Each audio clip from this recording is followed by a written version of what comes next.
We dismiss history at our peril. Liberty Nation Radio with Mark Angelides. And we're back with Liberty Nation's economics editor, Andrew Moran. I remain your host, Mark Angelides. We're continuing our conversation about the overall impact of Trump's Liberation Day tariffs. And Andrew, I want to kind of go broad spectrum on this, if we may. So your contention, and I think it's a valid one, is that it's not going to be this total upset of global markets when the dust settles on the tariff negotiations. And I think you're right on that. However, my counter argument would be that it was never actually intended to be. It was intended to be, we'll make a little bit of extra from this country. We'll make a little bit of extra from this country. And you spread that across 190 countries, and you end up with quite a nice pot. Now, so I want to talk about the pot and what that's really coming up for. So I believe March was $16 billion, which is it's a record collection, which isn't a huge amount, is it? 16 billion considering the overall spending. But here's how I want to examine this. The lens that I want to examine this through is what the trajectory is here. So you've got this 16 billion in March, whatever it was in February, and then the 10 days of Trump's presidency in January. And so you project that going forward. We're looking over a year, assuming things stay on a similar trajectory. We're probably talking, 80 to 100 billion a year. Is that fair? Your estimate is definitely more accurate than the other estimates I've seen in the open marketplace, where the government itself says, oh yeah, we're going to collect $600 billion a year, and we're going to collect $6 trillion over 10 years, which is absolutely insane. But I think your projection is far more accurate. So there's 100 billion a year there. Now that is not going to pay for the repeal of income tax. And that's what I really want to get to, is Donald Trump's musings on income tax. So there has to be a multi-pronged approach to this, right? A multi-level analysis of how you get to this is what we can do for income tax in a political sphere. So there's tariffs coming in, let's say 100 billion, maybe a little more. That's obviously not. So I think, was it 2024, there was 6 trillion outlays from the government, 4.1 trillion revenue incoming. And so, that's 2 trillion that's just been borrowed and it has to be paid back.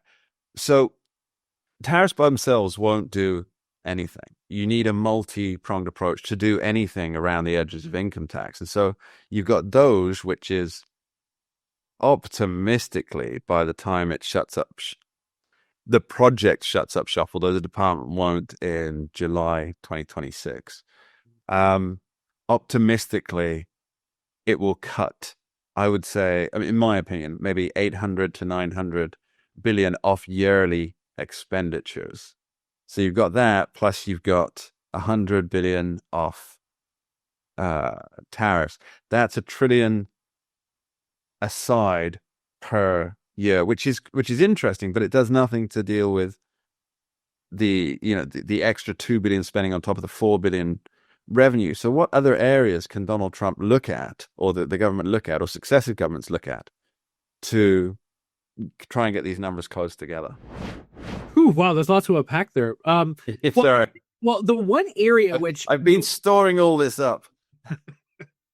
The one area that the administration will say they will not touch is the mandatory side of spending. But since that accounts for, in 10 years, it's going to account for about 70% of all spending, that's an area you're going to have to eventually touch.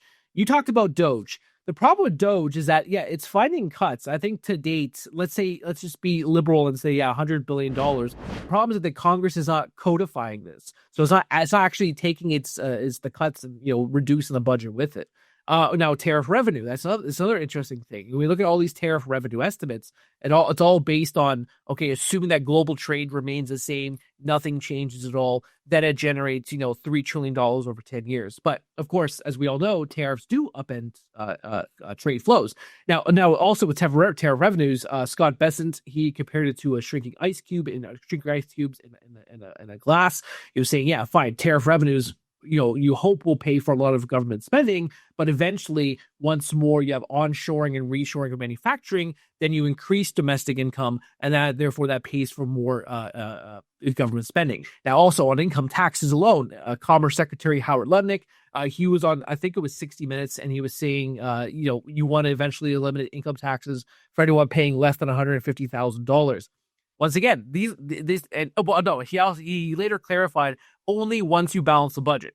So therefore, you know that you're never leaving the income tax because the budget will never be balanced. So so as you said, there's a multi-pronged analysis you need to engage upon when you talk about the income tax and tariff revenues. So we know that Donald Trump is in many ways, the P.T. Barnum of the political world. I think that's accepted by everybody, including Donald Trump.